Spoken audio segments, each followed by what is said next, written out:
ఎప్పుడు ఒకే విధమైన బ్రేక్ఫాస్ట్ కాకుండా ఒక్కసారి ఇలా మరిగే నీటిలో పెసళ్ళు వేసి చూడండి. ఇంటిల్లిపాది ఇష్టంగా అయితే తినేస్తారు. మరి పెసళ్ళతో రెసిపీ ఎలా ఏంటనేది మీకు చూస్తేనే కదా అర్థమవుతుంది. లేట్ ఎందుకు, ఇంకా వీడియోలోకి వెళ్ళిపోదాం పదండి. ముందుగా ఒక బౌల్ అయితే తీసుకొని అందులోకి కప్పు వేసుకుందాము. వాటిని బాగా కడిగేసుకోవాలి.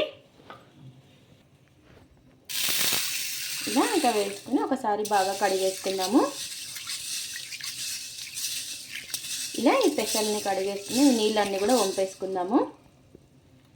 ఇలా ఈ విధంగా నీళ్ళన్నీ కూడా వంపేసుకొని ఇప్పుడు ఇలా ఒక బౌల్ అయితే పెట్టేసుకొని అందులోకి నీళ్లు వేసుకోవాలి. నీళ్లు ఇలా బాగా మరిగించుకొని ఇలా నీళ్లు బాగా మరిగిన తర్వాత ఇంకొక బౌల్లోకి ఈ నీళ్ళని వేసేసుకోవాలి. ఇలా మరిగే నీళ్లు వేసుకోవడం వల్ల పెసలు తొందరగా నానిపోతాయి అన్నమాట. ఒకవేళ మీకు టైం ఉంటే నైట్ అయినా నానబెట్టేసుకోవచ్చు.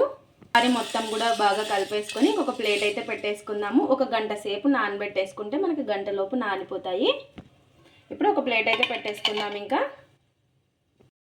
ఇక్కడ వచ్చేసి పెన్నం అయితే పెట్టేసుకొని పెన్నం పైన ఈ పల్లీలను అయితే వేయించేసుకుందాము. ఇక్కడ వచ్చేసి నేను పల్లీల చట్నీ ఒకటే చేస్తున్నాను అనమాట. ఓన్లీ పల్లీలతోనే చట్నీ అనమాట. ఇలా ఇంకా పల్లీలు అనేది వేసేసుకొని వీటిని సిమ్లో పెట్టుకొని కలర్ చేంజ్ అయ్యే వరకు వేయించేసుకోవాలి. ఇలా పల్లీలు బాగా వేగిన తర్వాత ఇంకా తీసి పక్కన అయితే పెట్టేసుకుందాము. నెక్స్ట్ ఒక కడాయి పెట్టేసుకొని కారానికి తగ్గట్టు పచ్చిమిర్చి, ఇందులోకి కొంచెం నూనె వేసుకొని మగ్గించుకోవాలి. ఇలా కొంచెం నూనె వేసేసుకొని ఒక 30 సెకండ్స్ పాటు ఇవి ఫ్రై చేసేసుకోవాలి కొంచెం ఆయిల్లో.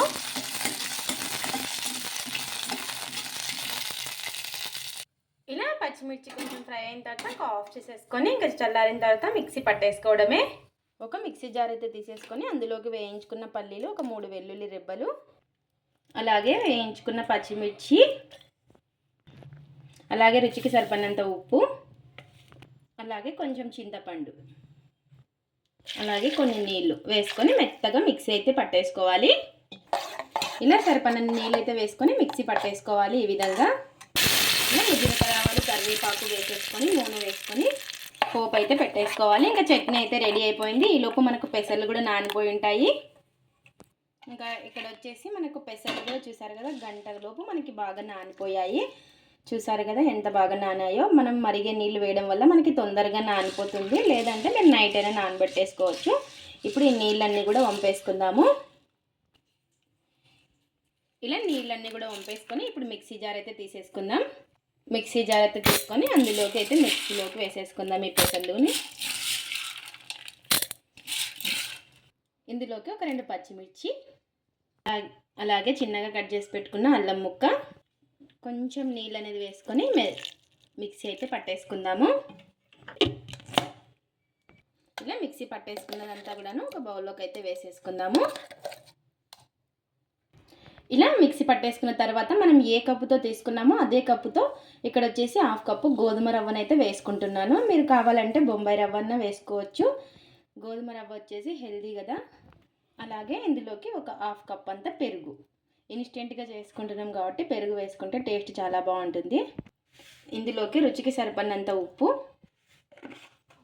ఒక 1/2 టీ స్పూన్ అంతా వంట సోడా, ఇవన్నీ కూడాను కలిసేలాగా కలిపేసుకుందాం. సేమ్ మనం ఇడ్లీ బ్యాటర్ ఏ విధంగా కలుపుకుంటామో అలా ఉండేలాగా చూసుకోవాలి. ఒకవేళ మీకు తక్కువ అనిపిస్తే వాటర్ అయినా వేసుకోవచ్చు. ఇలా మొత్తం బాగా కలిసేలాగా కలిపేసుకుందాము.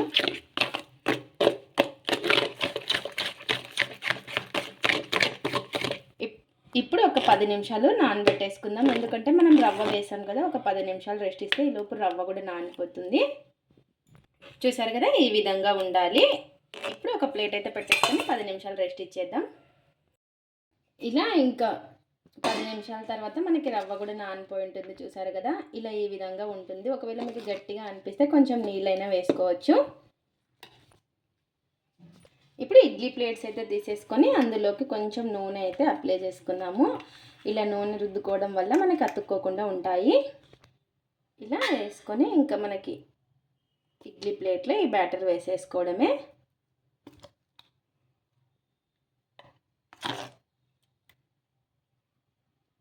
ఇలా ఈ విధంగా వేసేసుకొని ఒకసారి ఈ విధంగా ట్యాప్ చేసేసుకోవాలి. ఇలా ఇంకా మనకి ఎన్ని ప్లేట్స్ అవుతాయో ఇంక అన్నీ ఇదే విధంగా వేసేసుకోవాలి. ఇలా ఈ విధంగా వేసేసుకొని ఇంకా స్టాండ్లో అయితే పెట్టేసుకుందాము. ఇడ్లీ పాత్ర అయితే తీసుకొని అందులోకి నీళ్ళు వేసుకొని నీళ్ళని బాగా మరిగించుకోవాలి. ఇలా నీళ్ళు మరిగిన తర్వాత ఇంకా ఇడ్లీ ప్లేట్స్ని అయితే పెట్టేసుకొని ఒక 12 నిమిషాలు అయితే ఆవిరి కుడికించుకోవాలి. ఇంకా ఇక్కడ వచ్చేసి 12 నిమిషాల తర్వాత చూడండి మనకి ఇడ్లీ అయితే కరెక్ట్గా ఉడికిపోయిందనమాట 12 నిమిషాలకి.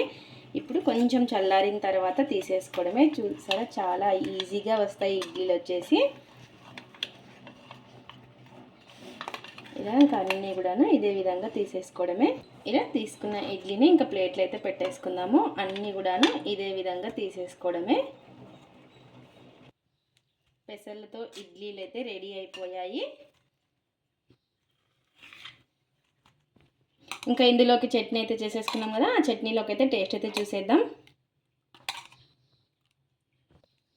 చూసారు కదా మనకి ఇడ్లీలు చాలా స్పాంజీగా చాలా బాగుంటాయి. చూసారా ఎంత మెత్తగా ఉన్నాయో, చాలా అంటే చాలా టేస్టీగా ఉంటాయి, హెల్తీ కూడాను. మీరు కూడా ఒక్కసారి ఈ విధంగా ట్రై చేయండి. ఇది ఫ్రెండ్స్ ఇవాల్టి వీడియో. మా వీడియోస్ కనుక మీకు నచ్చినట్టయితే లైక్ చేయండి, షేర్ చేయండి, కామెంట్ చేయండి, సబ్స్క్రైబ్ చేసుకోండి.